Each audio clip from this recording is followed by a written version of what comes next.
It's time, ladies and gentlemen, to look ahead to the waiver wire. So without further ado, let's get you the names that you need on your team for this week with the waiver wire. I want to add him. Welsh wants to drop him. Who knows how things will go? You'll have to tune in. All right. First guy on the list is Drew Thorpe. Now, I understand when a guy makes a jump from AA, sometimes we're not super excited about it, but he's 38% rostered right now. He was 7-1 with a 1.35 ERA. There's nothing left for him to learn in AA.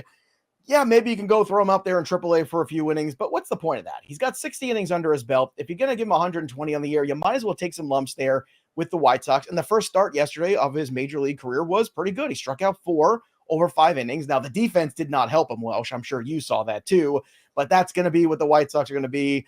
Path to wins are going to be tough, but can he give you good peripherals? I think he can. So if you're in a deeper league, Drew Thorpe rostered right now in about 38% of leagues is a guy that I would still add. You're going to be limited, but if you're hurting for pitching right now or in the next month or so, I think you're in a good spot with him.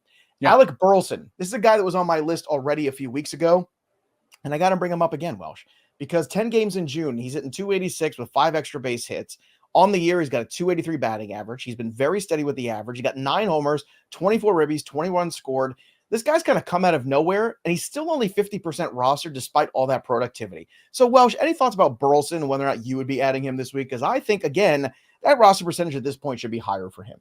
Yeah, I mean, I like Burleson in points leagues with the really low Ks and, the higher contact rate. I think that makes a lot of sense. But, he's showing some really solid power. He gets opportunities to lead off where he's going to, he's going to score some runs.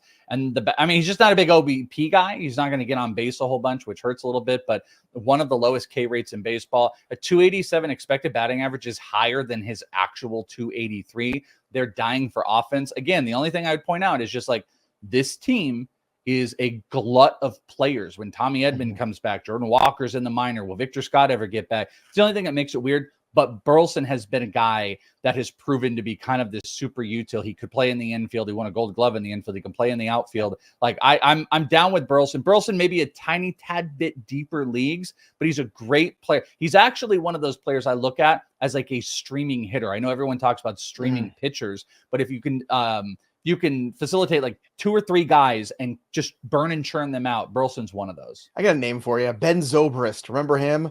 Just kind of played everywhere, just hit the baseball, had a little pop, had some good batting average seasons. Zobrist.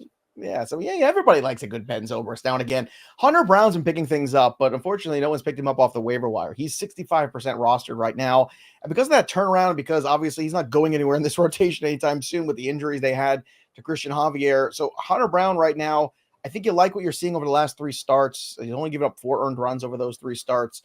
It's a better trend. Yeah, the walk rate's still a little higher than you want it to be, but he's still pretty young. I want to give him the benefit of the doubt. We talked about him at length. If you missed it yesterday, go back and listen to yesterday's show because he did a breakdown. Welsh had a whole breakdown about Hunter Brown, the things he's doing better now. Cut that 4-seam. He's stopping throwing. He's throwing that 4-seam less, more sinkers, and better results. Well, look, great. Now no one's going to go back and watch yesterday. No, way to go back and listen. Still go back and listen. There's a lot more than that. Welsh took his shirt off. Joe does impressions. I had a hat on. It's great. It's a great show.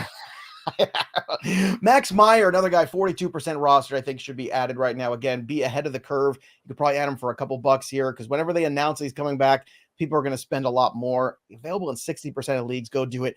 And Welsh, an oldie but a goodie, 50% rostered right now across the board. Clayton Kershaw. Kershaw is set to begin a rehab assignment probably later this week or the beginning of next week. So be ahead of things here. Let's only spend a couple bucks on Kershaw. Stash him on your roster if you have the space, because we all know around the All-Star break he's going to be back and he's going to be pitching for the Dodgers. They didn't spend all that money on him. Now, this could be bad news for Gavin Stone. I think that could be a guy between the Bobby Miller return and the Clayton Kershaw return. Somebody's getting squeezed here. Probably going to be Gavin Stone will be my guess, which isn't deserving, but doesn't matter. Money talks, and Clayton Kershaw is getting paid. So old man Kershaw is going to be back sometime this time next month. So I'd be adding him as well. So those are the guys, again, to add. The pitchers, Clayton Kershaw, Max Meyer, Hunter Brown, Andrew Thorpe, and a hitter, Alec Burleson. Those are your waiver wire ads for the week.